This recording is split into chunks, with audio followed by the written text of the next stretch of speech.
Super Earth, our home. Prosperity, liberty, and democracy. Our way of life. But it doesn't come free. It is every man, woman, and child's duty to protect our home, our culture, and our families. Why not make the most important decision of your life? Make the safety of your family a personal responsibility, and prove that you have the strength and courage to be free. Join the Helldivers. Travel the galaxy, visit the capitals, meet unusual people, and represent the Federation. Secure the resources we need to preserve our way of life and create a future for Super Earth. Spread managed democracy throughout the galaxy. Become more than you are. Become a hero. Become a legend.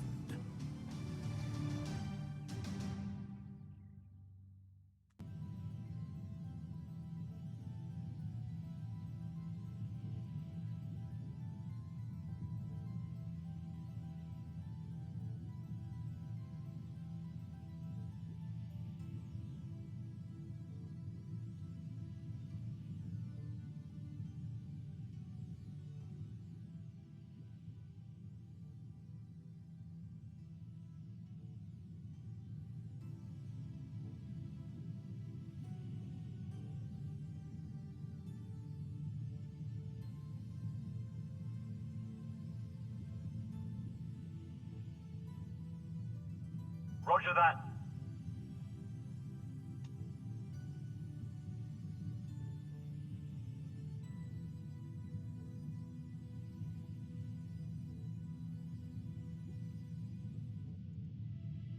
What's up, everybody?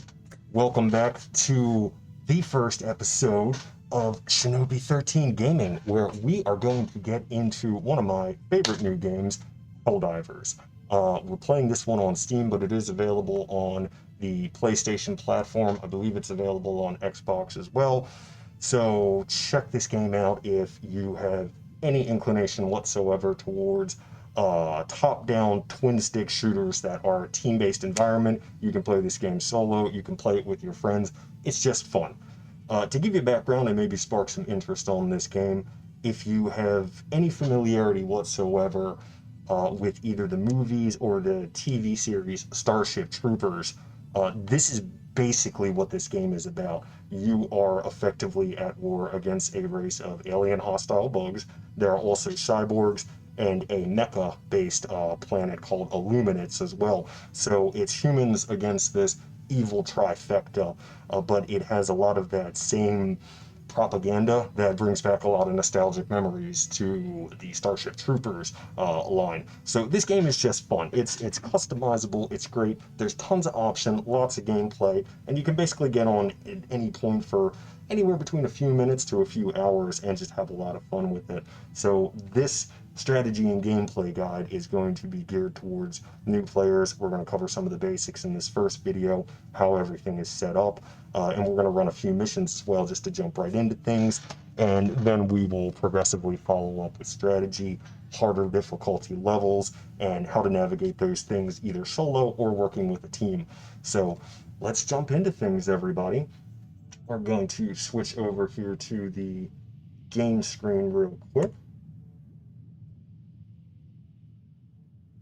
All right, and as you saw the intro, that was filled with a ton of propaganda about Super Earth and what we're doing. Super fun.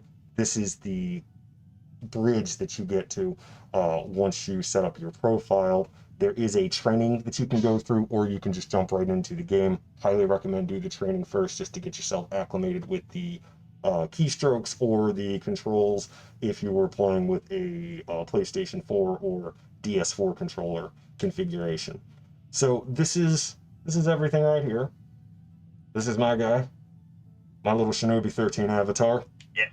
Yep, we are ready to rock and roll today. So when you start off after the game loads up and you launch play, you'll always begin right here. This has three main sections, well, four technically, but three main sections really. Up here at the top of your bridge, you have what's called your galactic campaign. This is your war map, essentially. We're going to leave this. So here's the map. Super Earth is at the center. Gold regions are regions that are under Super Earth control. And as you'll see, the enemy regions, cyborgs are in red, bugs are in green, and illuminates are in blue. So the idea is that you want to capture these open colored regions, and it will show you how many people on your network are playing in each region. You can see what's popular. The bar below each region that has part yellow, part red, that is an influence bar. Basically, the more people play, the more missions you complete, the more planets you conquer, the more influence you gain. Influence goes towards conquering an entire region and moving on to the next one.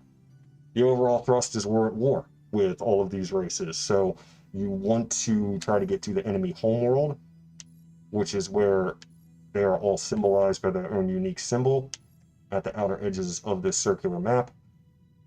And you want to get to the homeworld, and then same thing as a region, gain enough influence at the homeworld, complete enough missions so that you eliminate that species from the race, or from the war, or race from the war, however you want to term it.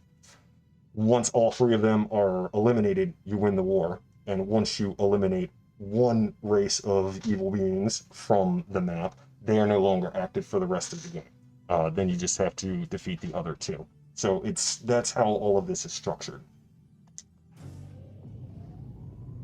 So we're going to jump out of there for a moment. We'll come back to that shortly here. I want to cover the other main sections. You have your armory, and then down here you have multiplayer. Multiplayer we'll touch on first. This is easy. Basically, when you select this, you have a list of any open public matches. Your matches have to be set to public if you want other people to join in. You do not have to have yours set to public if you want to join other people's, though. You can just hop in on whatever is in here. You also have access to your friends list, depending on if you're on a PlayStation or Microsoft network, or if you're on Steam. I'm playing through Steam. Anybody who is on my friends list, as you can see, I keep it pretty tight. They will show up and you can invite them to play or hop in on their matches. Backing up from multiplayer, we'll go back to the armory. And the armory shows you four main things: your profile, your weapons, stratagems, or also known as cooldowns, and then perks. So these are all things that deal with your loadout when you're actually jumping into the game. Your profile itself and the four options you can adjust here, these are all just cosmetic. These do not affect your gameplay at all. So you really have a lot of different options, especially as you get to higher levels in the game and open up more of these styles of tactical gear. You can further customize your character. So you can, match sets, or you can do different pieces. I like to go with the Ranger helmet, the M9 assault gear, because it looks most like a samurai. I love those epaulets on the side, how those are offset a bit. Of course, I'm a guy, I represent as a male, but you can always be female. Say hello to democracy! Yeah, go get 'em, girl. Get some! And then capes, you can also change as well, which is just a fun aspect of it. That's really the big signature piece you'll see with people. The more capes that you earn, the more customizable the character.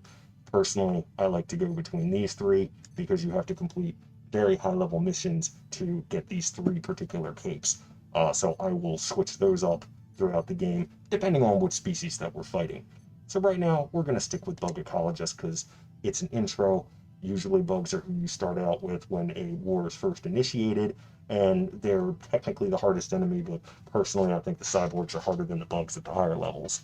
So that is really all there is to that. So play around with it, have fun. You'll also see your total experience on here, and then your service record for your total amount of wars, not just the war that you are currently in. It will show everything on here. They're pretty self-explanatory. The one thing I will point out is that accidentals, those are if you accidentally kill yourself or other people. Reports are if your actions are negative online and you have been reported because you were being a jerk to other players. Commendations are much more common. Players will give you those if you, for example, jump in on a public game and you save a team that's, nearly at defeat on a mission. So, good play, respectful play, which is what we all want. Let's have an inclusive, respectable gaming environment for everybody, because it's just a fun game and you learn more from playing with other people. So get your experience base up. Play with, remember. Weapons, going on to the next section, there are many different types on here, but they really break down into rifles, shotguns, laser weapons, and electrical weapons. And the electrical weapons are more so like an arc of electricity that gets blasted out, just to clarify. And of course you have long range, which falls into the rifles as well. You do have a couple one-handed weapons, such as the Ninja, which is basically a submachine gun, and a Tonto, which is a one-handed laser rifle, which is very effective. But these, you're going to be limited to what you can play with at first. The whole point of this game, like anything else, you're unlocking things, you're gaining experience as you do that, so that you get more powerful weapons to defeat more powerful enemies. The same basic thrust of any game really along these lines. But you'll start off with some base weapons. Most times, people start with the Liberator. That is actually the rifle that we saw in the game intro credits at the very beginning of this video. So, very effective all-around weapon. Get in there, play around with things, upgrade stuff, see what works best for you. Basically, you want to customize yourself to your style of play. And you do want to have multiple styles of play so that you can adjust for different mission types, as well as different enemy types. So, be fluid. But you're kind of going to find a good amount of weapons, a few that you really gear yourself towards, as well as your stratagems and your perks as well, that really define your style of play. Me personally, I like the Trident. If I give you one recommendation, learn how to use this gun. It is nicknamed the Player Slayer for a reason, because it's very easy to kill your teammates with, but it is an incredibly effective laser shotgun. One of the best things about laser weapons in this game for new players is that they don't require traditional ammunition, if you will. It can still overheat, and then you have to replace effectively the core of it, and that requires reload time in which you cannot fire your weapon. But unlike traditional weapons that have an ammunition limit, as long as you don't overheat your laser weapon, then you essentially have unlimited ammo, which is one of the perks about it. But they do have their drawbacks. One of them isn't super powerful. One of them requires very pinpoint accuracy. Another one overheats pretty quick and doesn't have a high turning capacity. So everything has its drawback, as well as laser weapons are built to be effective in this game. But again, try things out, play around with stuff, see what works for you best. Next, we go on to stratagems. Stratagems you will hear as call downs. These are basically items that are used to support your overall mission. They're broken down into 4 categories, which we'll cover in a moment here. But they are literally shot down from ships that have deployed you to a planet. You'll see all this, it'll make sense once you see it more. But they're literally shot down from space at you. The reason I point that out now, avoid them when they come down. They can kill you, they can kill your teammates, but they can also be used in and of themselves as weapons. A lot of new players I see don't realize that if you have to call down more ammunition, you can actually use that to your tactical advantage and use it to kill an enemy. So bear that in mind, and also bear in mind that when you are knocked down on the ground, you can still use your stratagems. You can still call in. You can still reinforce. These things will make sense more as you see gameplay, but just remember those concepts for brand new players. Stratagems can be used as weapons. They do have a friendly fire aspect, so they can hurt you and your teammates. And also, oh my goodness, what was the last piece on here? Oh, yeah, you can use your stratagems when you are knocked down and trying to get back up. You can still use call-ins. That is particularly important for the reinforce stratagem. So, we'll start off on that same note. We'll actually scroll all the way down to the bottom real quick here, and we'll show you the special stratagems.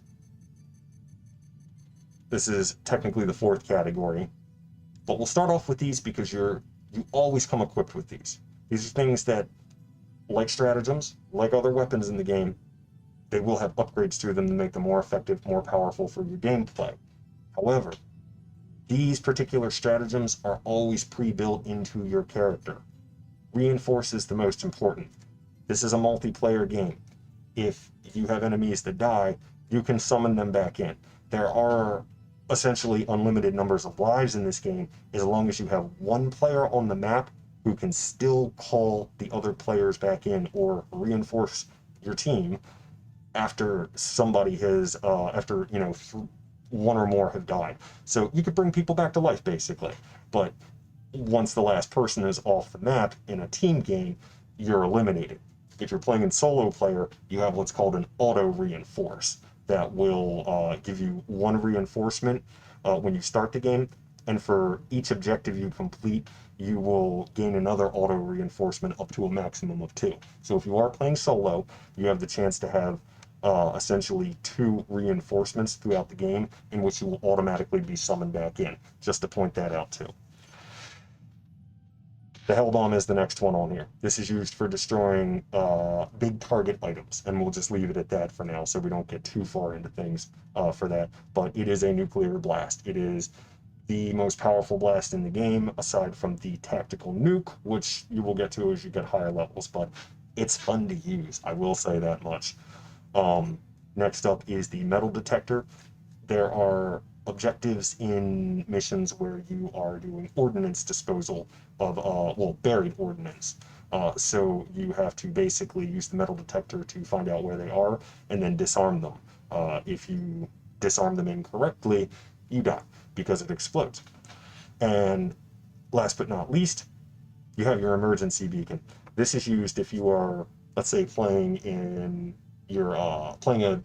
type of mission, and your settings are to either private or for friends, so that either you're just playing by yourself or whoever's on your local computer with you, or your friends can join in from that one. But if you just want to open a game up to the public, you're like, oh my goodness, it's only me, I'm overwhelmed in this spot, I need backup, you can send out your SOS beacon, so that way you don't actually have to bring up the settings menu, because you cannot pause this game.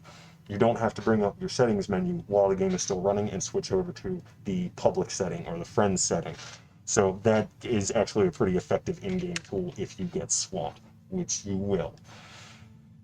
So that covers the special, and we'll work our way back up. Red stratagems are offensive. Think of these things as ordnance. This is the strategy side of the game that's really going to blow things up with high-powered items.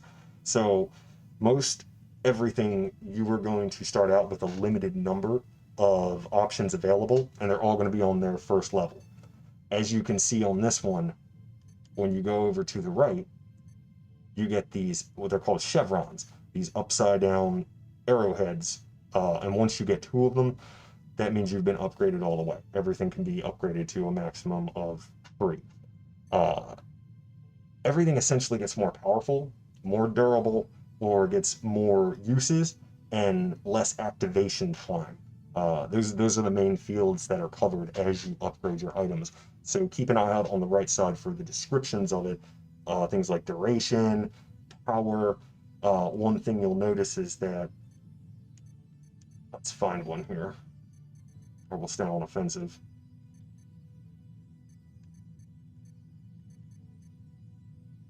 There's a good one. So for the strafing run, you'll see it has a power and a duration category, and measured within that bar. But we go down to the next one, and you see incendiary bombs. Right below power and duration, they have explosive and incendiary. So keep an eye out for those gold lettering items, and any changes in those actual bars will be highlighted in yellow or gold as well, and it'll show what the increase is to. The description may change as well, so read the descriptions, learn about them. Don't just ignore these things. You can if you want, and get in there and just try them out via gameplay, but this is a game where you should have a strategy going in. Don't necessarily go in blind until you become a more seasoned player. So going up from offensive, and we'll get more into the different stratagems in other videos. We'll cover how things pair up as we're playing the game, what works well. But aside from offensive, You have defensive items. These are normally stationary items that you're dropping down to protect you while you are completing a mission objective or waiting for an extraction. Then, last but not least, we have the largest category, which is supply. These are things like ammunition, secondary weapons that you can use and toggle, which are generally more powerful or have more specialized abilities, like rocket launchers, always a good thing. Resupply packs for holding ammunition, jump packs, which are one of my favorite items. You also have shields, things that replace health. That's actually a health rifle. It's really effective for a support role. And you also have automated mechs that you can use in this game too, and vehicles that help you traverse maps, dangerous areas, and take on multiple enemies. So there's some really effective things in here. Again, we'll get more in depth. I just want to familiarize you with the main concepts on this. Last but not least, for the stratagem section, just like we saw in weapons, they have upgrade options. And those things cost research points, as you've probably seen at the top. There's this highlighted gold research points right above where my cursor is blinking. So you gain research points to upgrade weapons and stratagems, and you get those by collecting samples within the missions. And samples are generally little glowing gold pieces that you will see on the map. Think of them as fragments to a whole. Every time you get 10 samples, you get another research point.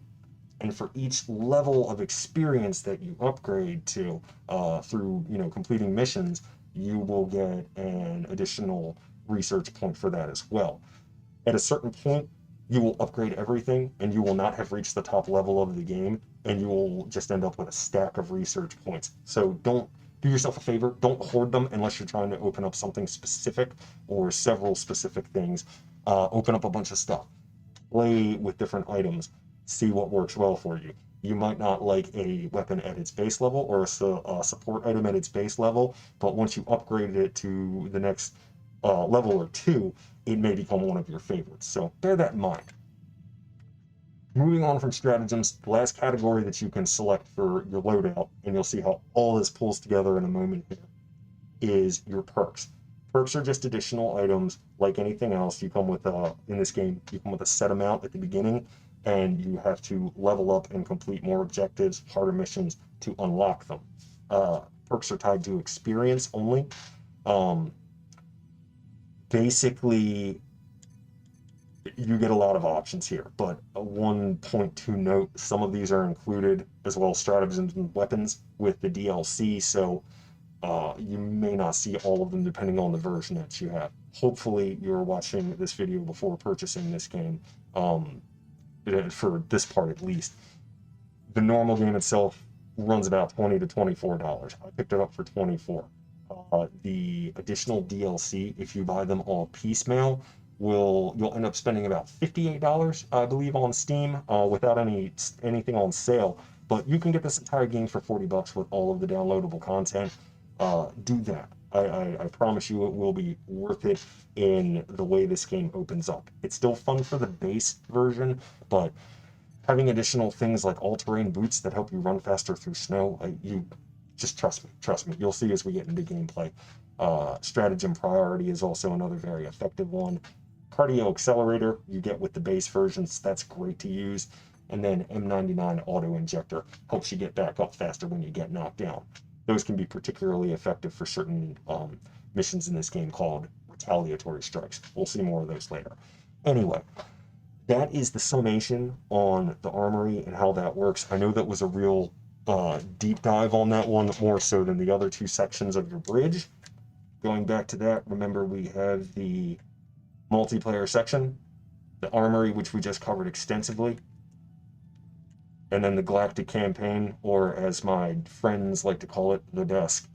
It shows you what is actually going on in this war. You also have your hell pods up here on the top part of your bridge. Those are what you get in to launch you into the game initially. So, let's go back to the galactic campaign, and we'll look at this a bit more in depth, and we will jump into a couple matches, and you'll see how everything from the armory pulls together. So we had already covered how the overall map looks. We saw that it's broken down into those 3 sections, one for each hostile race. Now, once you go into a region, you will always get this type of planet loadout. And there will be anywhere between 1 to 15 planet types at a minimum, and they scale up in difficulty from 1 to 15, as you'll see with the names. Level 15 is called the Inner Circle of Hell, and level 1 is called Dive in the Park. Pretty self-explanatory there. Now, you can have 17 planets on a map. As you can see, there's a bottom planet on these. These are called enemy master planets. You have to achieve 50 out of 50 influence, which means you have to play regular missions and gain influence, which you can see in the top here, community influence overall, and then there's individual player influence that you gain overall in the game, as well as within each region. So this region, once you get 50 of 50 influence, you can do an enemy master mission, just like any other enemy master missions. These are epic boss battles. That's essentially what they are. There are a lot of other patrols and different types of enemy types within them that start scaling up progressively, but you really begin this game fighting out with the boss of all bosses for each race that is at war with Super Earth. Above that, at times, and it's usually between planets, level difficulties 8 and 9, sometimes 7 and 8, but normally 8 and 9. Above that, you will sometimes see a defense-based planet that is going to be one of the Super Earth homeworld regions. Our, home planet in a region will come under attack. So we have to defend it from whichever race is invading it, and generally that is a mission that comes with double experience for any mission that you complete. So you get a little bit of extra bonus for that one. Plus, if we don't defend our home planets within each region, then the enemy progresses forward on the map. Bear in mind for new players who are just seeing this, these gold sections, I should have covered this earlier, they're not set. Enemies can take these back from us as well, and they can work all the way to Super Earth, and then they attack Super Earth. If any one race reaches Super Earth, attacks it, and defeats it in a set amount of time, then we lose the entire war, and we start over from the very beginning. So just to point that out. But let's go back to this Higgs region here. So just a reminder, right up top, that's where you'll see those defense missions right up between planets 8 and 9, and then bottom, you have the enemy master, which is just a giant boss fight. Everything in between are all the regular missions that will always be within a planetary region. One other thing to point out about the enemy master sections, if you beat the enemy master, you get 150 influence points for you as an individual. Each person on the team gets that, and that can boost you up pretty quick once you get good at those. So once you get some experience, don't be shy from jumping into them. Let's see. That doesn't have a lot of variety to it. Let's actually look at Planet 3. Oh, neither does that. We'll go back to Planet 4. So once you choose a planet, and I'm not going to cover 1 through 3 because anything that is in Mission 4, if you can complete a Mission 4, which is a medium difficulty, 4, 5, and 6 levels of mission difficulty, those are medium. It'll say everything on the screen though. It'll let you know. It's self-explanatory. So we're not going to cover planets 1 through 3 because those will be boring. They're generally 1 or 2 missions. They're super easy. We'll crush them out real quick, and I can show you more in the same amount of time with a level 4. So to get you newer players up to speed, so you're not scared of medium difficulty, they're really actually, to my knowledge, or to my opinion, should be more in the easy category. But, they group things nicely in groups of 3 for this game. So once you select the mission, it will take you to that planet. And you'll see at the top up where it says Higgs region, or whatever region name that you're in, your community influence, the bar that shows how much influence that we have and where we need to get to. You'll also see it says orbiting Haka. Haka is the name of the planet that we're at within the Higgs region, and there are 2 boxes below. Once you complete one of the missions, or one or 3 of the missions, those boxes will read a check mark. Just to point that out, small technical detail, but I want to try to be really thorough in this tutorial to get you acclimated to this game, both visually, strategically, and, you know, just all around, get you involved with it. So, we're going to start off on a solo mission, Shinobi 13 Avatar. Are you ready to go? Yes. All right, let's get this started up then here. Hellport launch sequence initiated. Crew to stations. I repeat, crew to stations. Okay, so this is a level 4. It gives you the mission briefing, and you're going to select your drop-down zone. Remember I was saying earlier that the stratagems and the hell pods, those are what launch you and equipment onto the field of battle.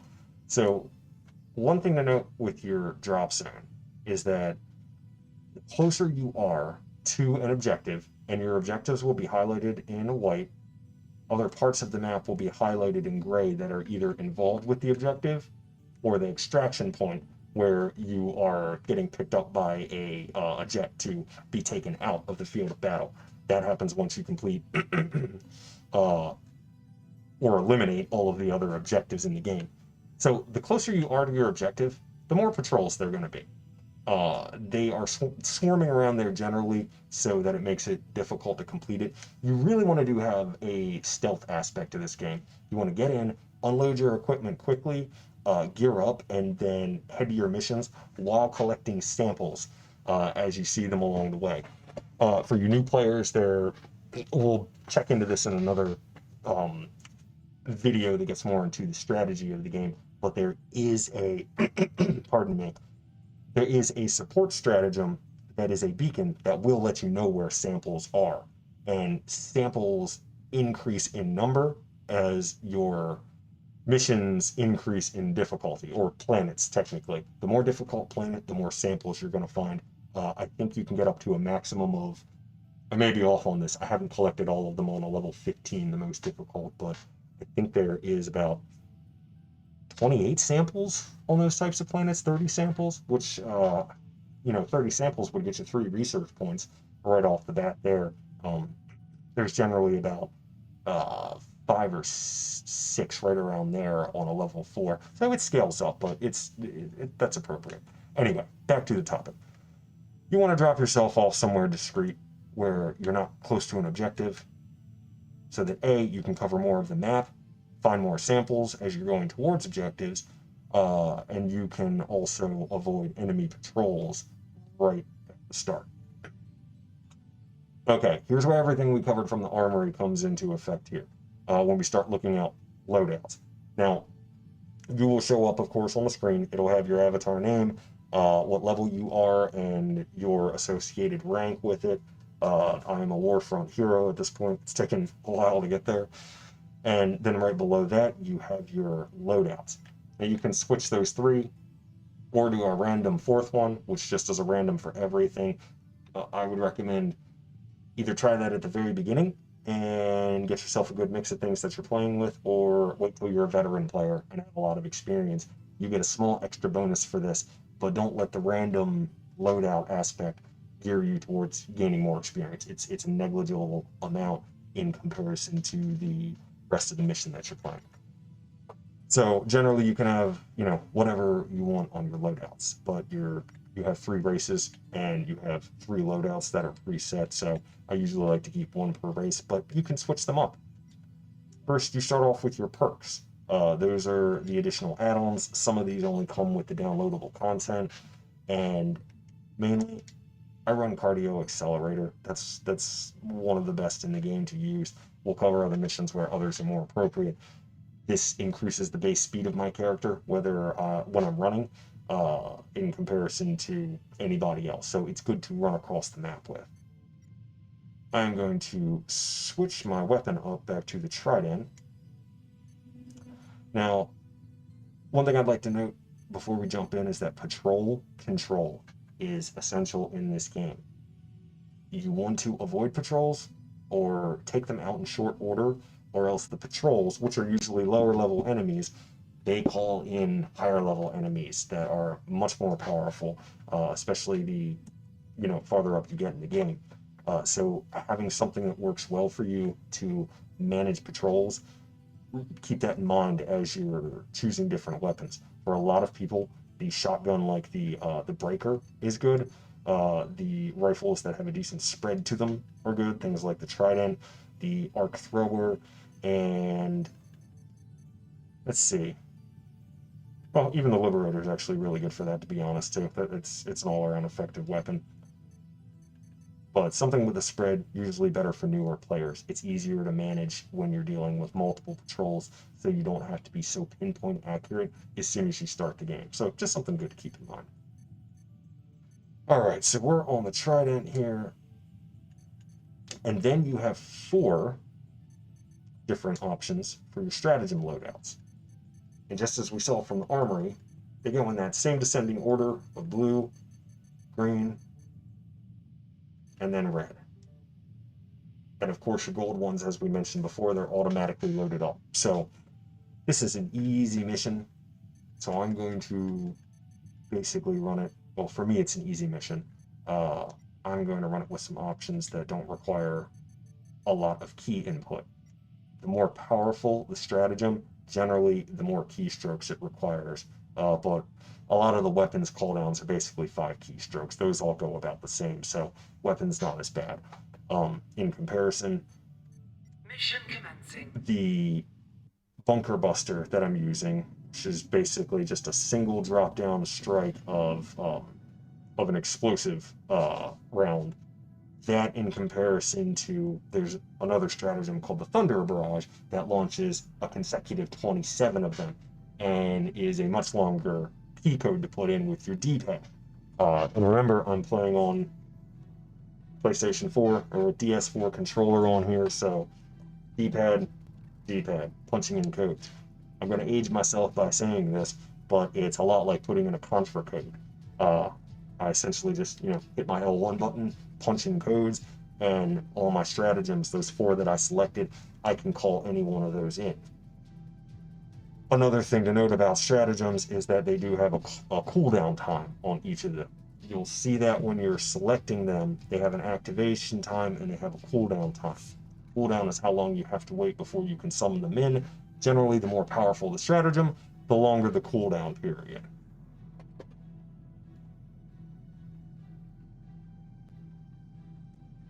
All right, we are just loading up a little bit slow.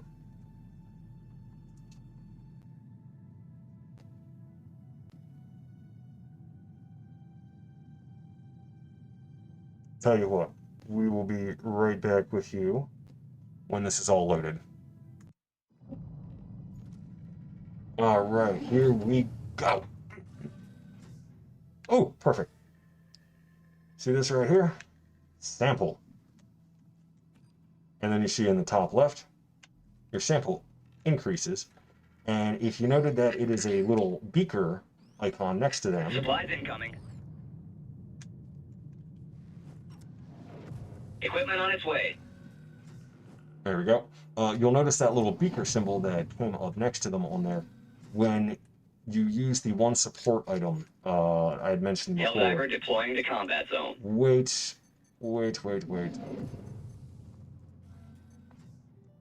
Okay. Yes. We're going to let this guy play. We're not going to be a jerk. Helldiver deploying to combat zone.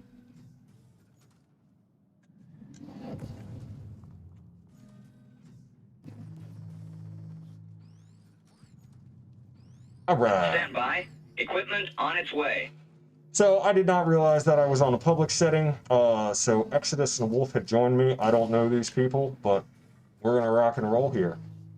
This was going to be a solo mission, but cool. We'll do a team gameplay, and hopefully this will show you more strategy early on.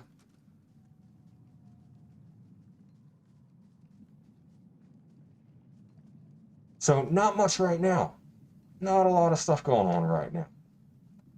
These missions, level 4 and below, pretty easy. Note the minefields on here. There are minefields. Don't run into those. Boom. Patrols. Kill them Incoming quick. fire. Equipment on its way. Now, these are the call-ins. When you see these blue beacons,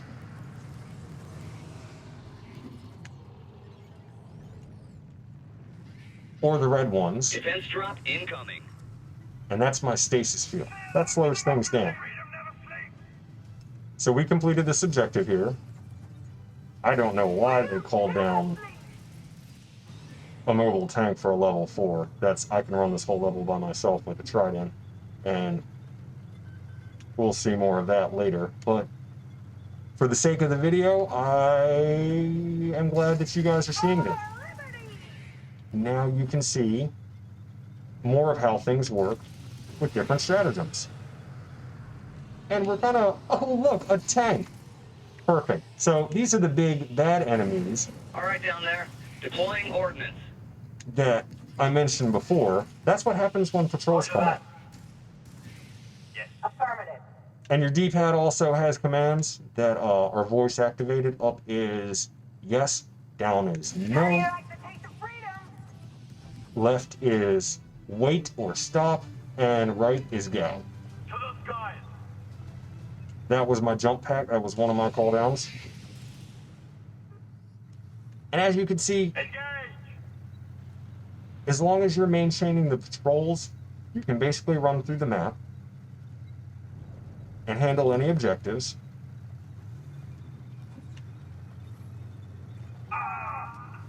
And they just killed me. This is partly why public games can be frustrating, is that you get characters who Broadcasting kill you. Helldiver request confirmed.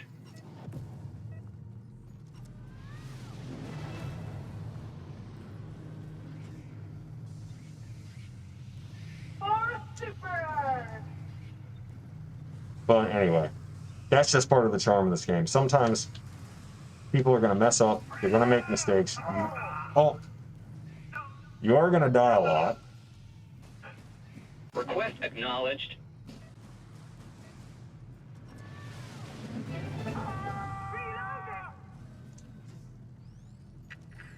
Request confirmed. Equipment on its way.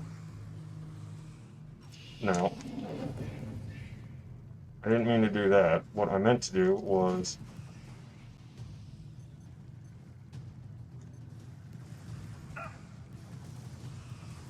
Alright. That's not what I meant to do. You do have an option to kick players from the game, which right now is what I would like to do, because you've killed me twice on a level 4.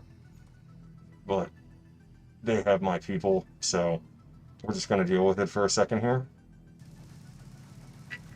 So, yeah, and they're following him. See, if somebody is messing up your mission, I'm actually glad you're seeing this from the get-go.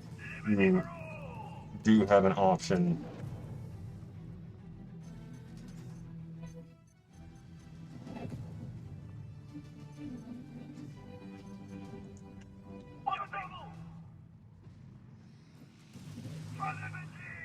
I'm not sure why it's not showing up, but generally you can highlight the characters and you can Incoming fire. kick them out of the game if they're ruining their game. Which, Extraction for me, looking at these guys' level, inbound. we're on a level 4 and they killed me twice. 1 minute, 30 Personally, for me, I don't really appreciate that. I probably could have run this whole level by myself without setting off a patrol. If I wasn't trying to show the game. Not to toot my own horn, but just to point out. You can get rid of people if they're messing things up for you. Firing for effect. But if anyone is to blame, ultimately, it is me for not checking to see that my game was on either friends or private setting.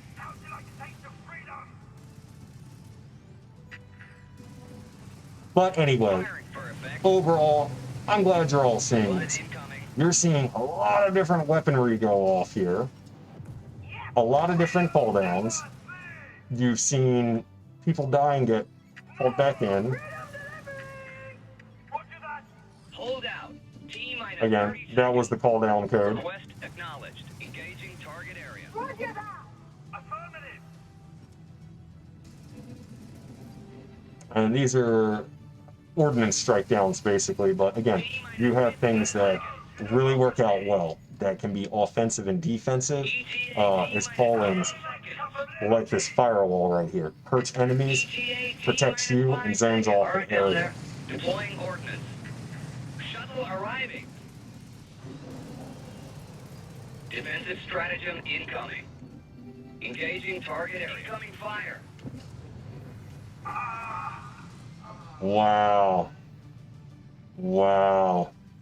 This is why I generally don't play with other people, because I got killed right before getting on.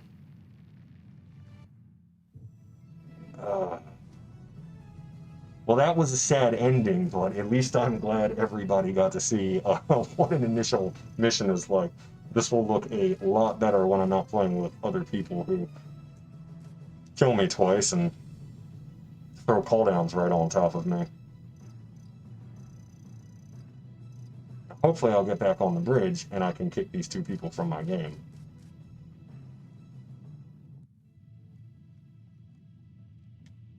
Hellport launch sequence initiated. No. Crew to stations. I repeat, crew to stations.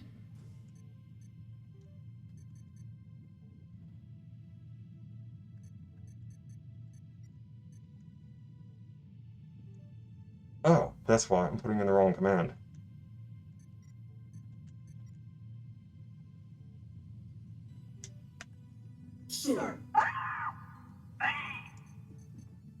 All right, there we go.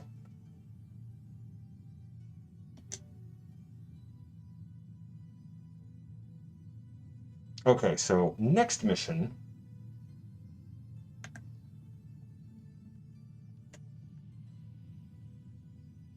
There we go. Yeah, we're going to go ahead and run this mission. And keep this intro to an hour long. Hellport launch sequence initiated. Crew to stations. I repeat. Oh, also. Crew to stations. There we go. Hellport launch sequence initiated. Let's change over to private that time. I repeat. Actually, Crew to I'm stations. sorry.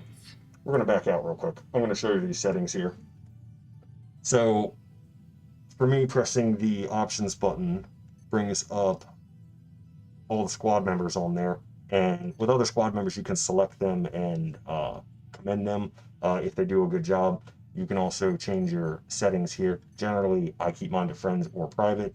I only set on public every once in a while. I did yesterday for some test videos, and it was still on that. So we will not run the second level with a public game, because while this game is super fun, it does happen sometimes where you get in with people whose play styles, they just don't gel with each other, or somebody gets in and just totally messes up your game. And honestly, you'll get into games sometimes and just have an off day, and you're going to be like, wow, I play better than this, but I just wrecked this person's game. And it's, if you end up getting to that point, if you're not mustering a comeback within that mission pretty quickly, just do yourself a favor and excuse yourself from the mission. It does have an abort option, or you can exit the main menu, because some of these higher ones, try not to mess up another person's game. That can be particularly frustrating when you're on a final level trying to earn something you've been working on for a while. But it's just a little bit of in-game etiquette. Just try to extend that for anybody to a degree. Key bindings, of course, will allow you to, change key bindings. I leave mine on the standard DS4 configuration through Steam, if you're playing on that. Then you also have your settings option, where you can change your graphics, vibration, sound effects and dialogue levels, hence push-to-talk feature if you have that enabled either on your PC or your controller. And then, of course, you have some other figures for, veteran status, crosshair visibility, controller dead zone, you can adjust a bit. I recommend not doing that personally.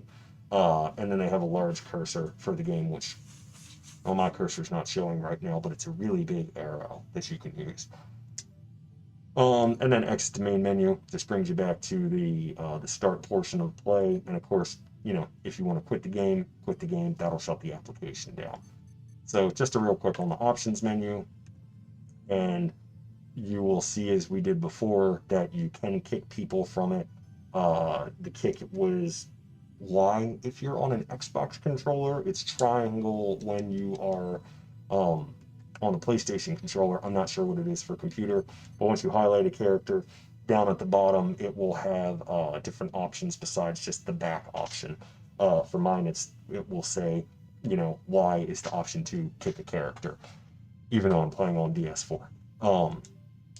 So just to note that. Sequence initiated.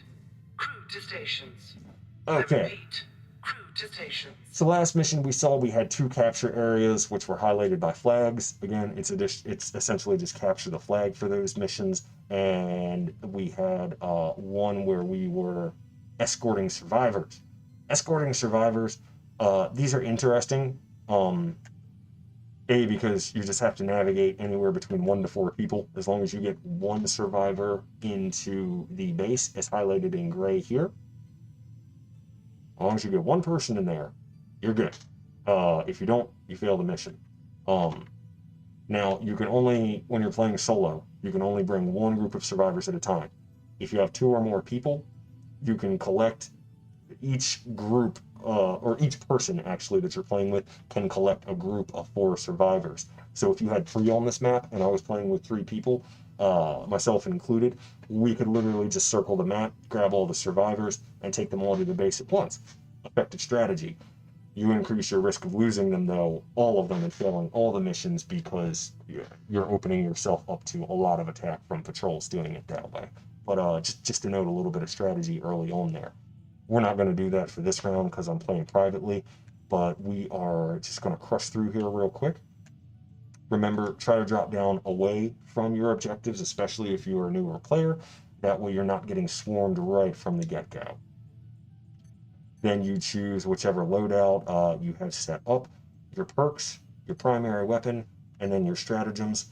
I'm going to run the same thing that I did before. Cardio Accelerator, my Trident is my primary weapon. I'm bringing my MGX-42 machine gun. I am going to bring the Vindicator Bunker Buster Bomb, which was just that quick one-shot explosion that you saw in the last video. Static Field Conductors, which generate a stasis field, slows everything down, yourself included, if you're stuck in it, which isn't necessarily a bad thing depending on how swarmed you are with enemies encircling you. You can be in the middle and hold things off, or you can lock down other enemies. We call them bug sticky traps. They're particularly effective on bugs. And then my Lift 850 jump pack, as I mentioned before, which will, lift you up. You're literally just have a little rocket jetpack, which you can jump and evade enemies. You can traverse difficult points of terrain in the map. So that's a staple for a lot of people, is that one. All right, we are going to pause the load up screen like last time, and once this is loaded up, I will be right back with you folks. All right, we are loading up and dropping in here. Okay, so we could do this better without other people. Now, first thing you want to do is pull up your call down menu. You'll see your name, and then to the right of your name, you'll see your auto reinforcement. Remember I said earlier, if you're doing single player mode, you can get up to 2 auto reinforcements. You start off with 1, and then you gain additionals for your objectives that are completed. When I press my options button, or not my options, I'm sorry, my share button on the PlayStation controller, but this guy right here, it's the select button. That brings up your map. And then you can use your right and left D-stick, right to zoom in and out, and then left to move around, and you can zoom in on portions of the map. If you bring the one support beacon that shows you where all the samples are, samples will highlight on your map as a beaker, a little white beaker. Your objectives to complete, of course, are in white, and then anything else on the map, just like we saw before when we were confirming the location, which is just a mini version of that. So we're going to call in our stratagems, and once you punch in the code, you'll see I got this blue ball in my hand, and your ordnance ones are red, and your support and defensive are blue, ordnance are red, so they color code them. Stand by. Equipment on its way. You get a notification, a beacon, and if you saw on the top left-hand corner of the screen, there's the countdown timer. That's the activation time before it's actually going to hit. Remember, when these things hit the ground, they're coming in from space. So they're coming in at Supply really, really incoming. high force. They can kill you. They can also kill enemies. You can use them effectively against tanks and any other enemy. They one-shot kill anything. So now that I have my 2 support items pulled down, Those guys! I can jump with my jump pack. My primary weapon is my Trident laser shotgun. And then I press triangle to switch to my secondary. And that's my massive spread machine gun. I really like that machine gun. That's the MGX-42. You have to defeat a level 13 difficulty mission. It's 3 missions within that planet type to be able to get this gun. So it's worth it. So we're going to pull the map back up. And I'm not really going to look for samples too much. We are going to run through this map real quick the way I normally would. When you're playing solo, and actually whenever you're playing at all, stealth is the best thing to focus on. I don't have a lot of patrols coming along. You would not get a luxury in a level 10 through 15 of standing around this long at all. So bear that in mind. You want to try to get in quick and get your patrols in. And here we go.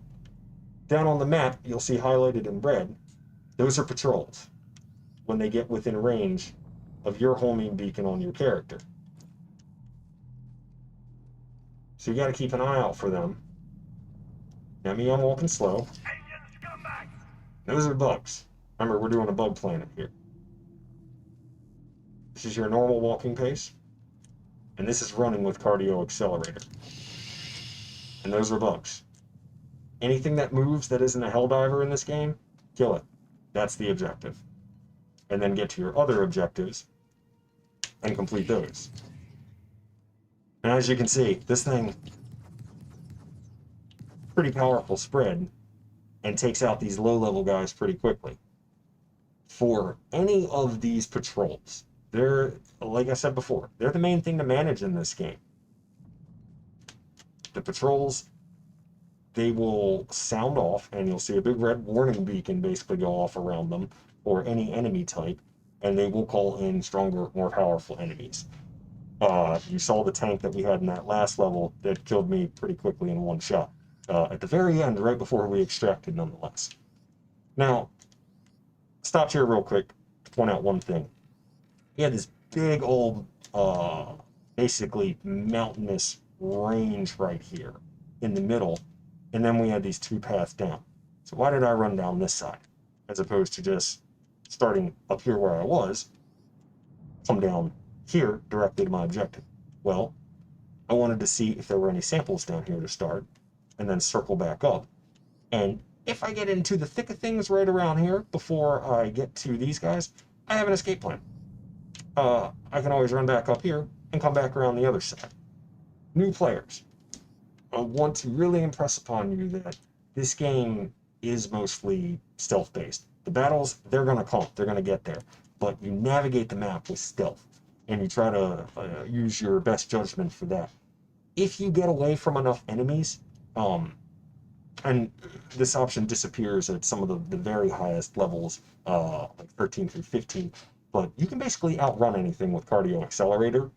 You can run away after you've gotten swarmed if you have the option, and enemies will despawn in this game. It is an incredibly effective tactic to use. I can't stress that enough. Don't be afraid to retreat. Retreat does not signal defeat. Retreat signals that you're going to live to fight another day, which is essential in this game. Now, you saw that patrol go off like the last time, and the stronger enemies came up. Took them out pretty easy because I'm level 29, and I know what I'm doing in this game. Stay cool, stay calm, stay collected when you're playing solo. You know, like anything, you got a gun. It shoots lasers. It works. It's going to kill them. So, we're going to take these guys out real quick. Oop, not him though. That's why this gun's called the Player Slayer. You can actually kill these guys and tank the mission, but try not to. So we got them following me now. If you check your map, it'll give you a beeline to where you need to go. So we're going almost due west. And we got to manage all the patrols from here to due west to get to the base, with the potential of having to deal with tanks, which are the biggest ones, or the biggest baddies of the bad that you can fight for bugs. So we're going to rock and roll through the map here.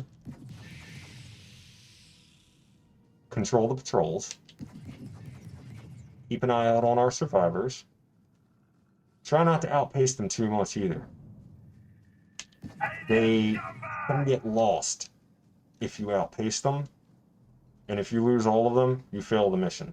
But remember, you only need to get one of these guys to the base, and you want to run up pretty close so that they actually get on this platform. Like, see, these guys are dumb. We're gonna have to shepherd them down more. Come on, guys. There you go. And once all of them are in, you're good. Objective completed. Now, one thing to note, if you look down in the bottom left where all my options are, right there where that stuff's happening, you'll see that my auto-reinforced next to my name went from +1 to +2 because I completed an objective. Now, if I were to die before completing the last escort survivors objective in this, but then I complete that one, well, here, let me take a step back. I have 2 auto-reinforce. Between here where I'm at now and here, let's say I face a bunch of enemies and I die. I will get auto-reinforced, and that +2 will drop down to +1. If I come down here and complete this mission and bring these survivors up successfully to the base, my auto-reinforce would go back to 2. So you can gain additional ones after you lose them, even after you've already gotten to 2 sections of auto-reinforcement. So keep that in mind. Now what we're going to do here is utilize the wall strategy. Why is the wall important? Why? Because nothing can come at you from behind a giant mountainous wall.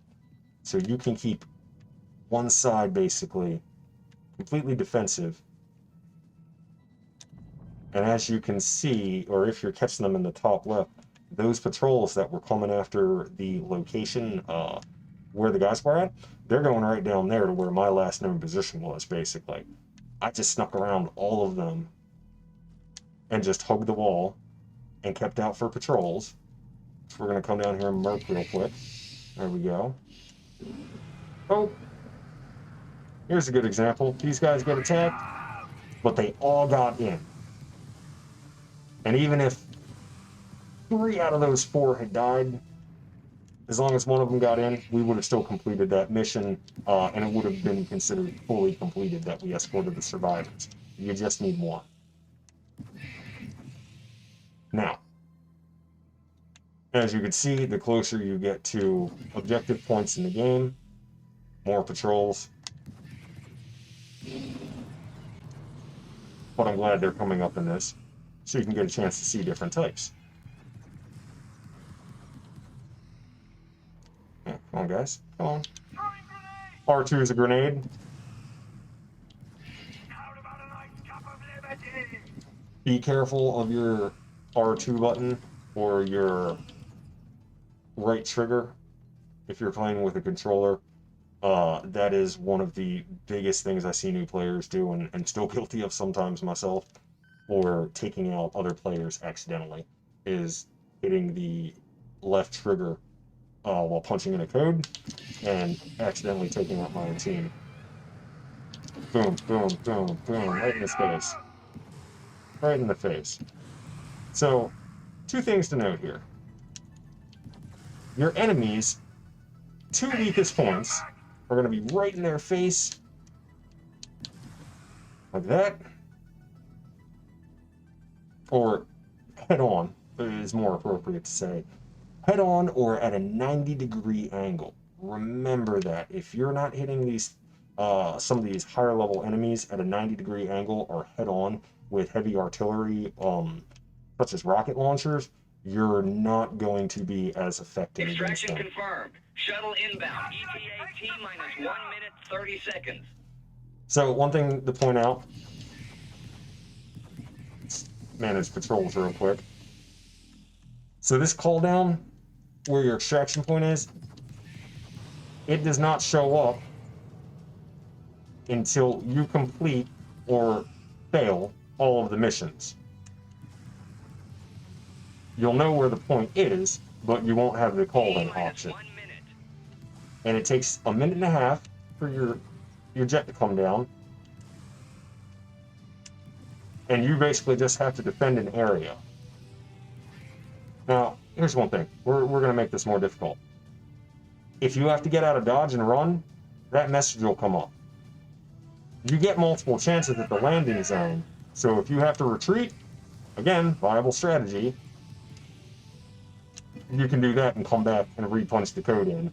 And it'll restart the minute and a half, but it's better than losing the entire mission. So we're at a pretty good spot.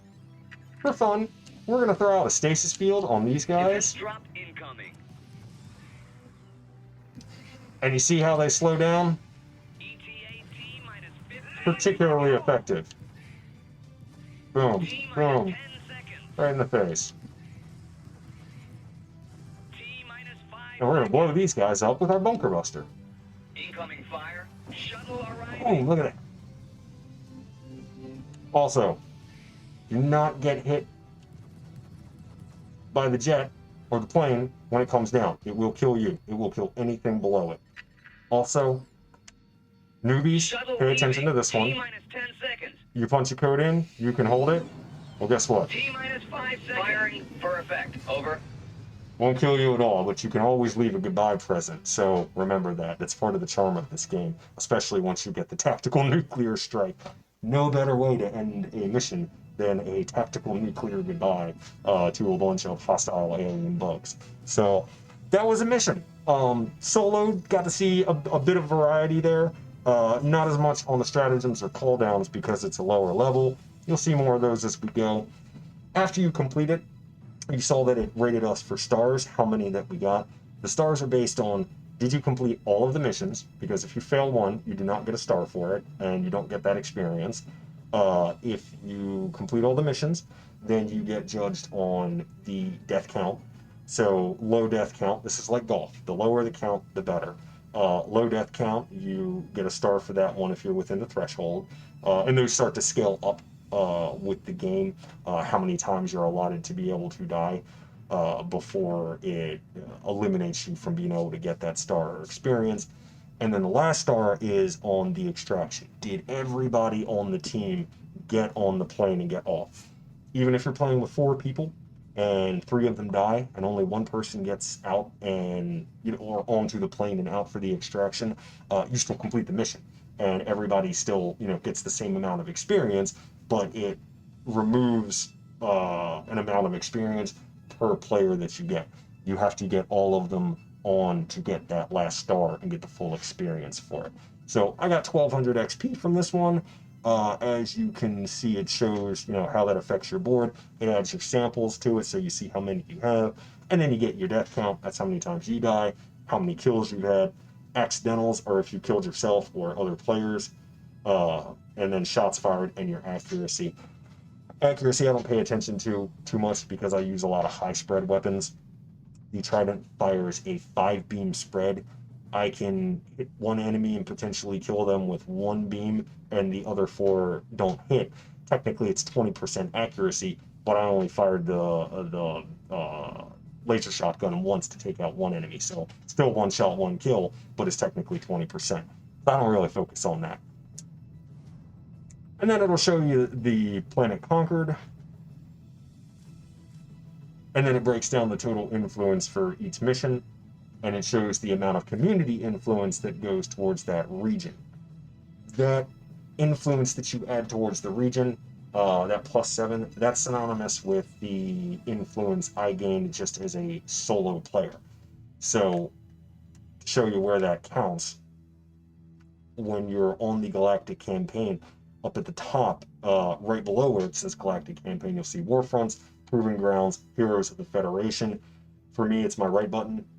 If I go over to Heroes of the Federation, you'll see the top 10 people per segment, whether they're fighting bugs, cyborgs, or illuminates, and then who overall throughout the entire community has the most influence. You can see I'm down on the bottom. Just gives my rank, my influence, the planets I completed, and my total mission time within it. So that's, you can track where you are, and maybe you'll show on the top, heroes of the Federation list at some point. I'm hoping to be on there at one point myself, but not there yet. Goals to get towards. So essentially, that was basic gameplay with some easy missions. We covered everything as far as the intros and beginnings of this, your artillery, how that's kind of set up, but a nice overall to try to bring this into perspective. I know this is my first video, so, if there are any questions or concerns about things, you can always, leave a question, leave a comment, leave a concern. You can also hit me up at shinobi13games at gmail.com. Again, that's shinobi13games at gmail.com. I don't respond to trolls and anything that's particularly hateful on there, so if you're going to waste my time, I'm not even going to bother with yours. But if you have constructive feedback or, honest questions or concerns, please reach out. It doesn't matter who you are or where you're from, I'll be happy to help. I love this game. I want to drive more interest in it, and hopefully the developers will kick out a Helldivers too. You never know. We'll see. So again, thanks everybody for watching. I really appreciate it. Stay safe, stay healthy out there, mask up, and everybody have a good time gaming. Take care.